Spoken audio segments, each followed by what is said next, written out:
আপনি কি তাদের মধ্যে একজন যারা সাফল্যের পেছনে দৌড়াতে দৌড়াতে ক্লান্ত হয়ে পড়ে এবং শেষে ব্যর্থ হওয়ার পর অভিযোগ করেন, আমার তো এইসব ভাগ্যে ছিল না, এটা নেই সেটা নেই?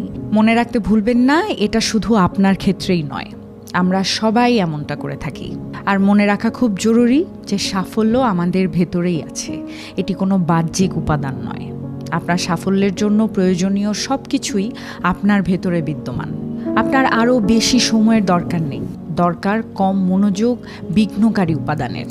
আপনার অনুপ্রেরণার দরকার নেই, দরকার আপনার আত্মার নিয়ন্ত্রণের। আপনার আরও বেশি সম্পদের দরকার নেই, দরকার হলো সম্পদ ব্যবহারের ক্ষেত্রে চাতুর্যপূর্ণের। আপনার ভাগ্যের দরকার নেই, দরকার শুধু প্রস্তুতির। আপনার ব্যস্ত থাকার দরকার নেই, দরকার মনোযোগকে পিন পয়েন্ট করার।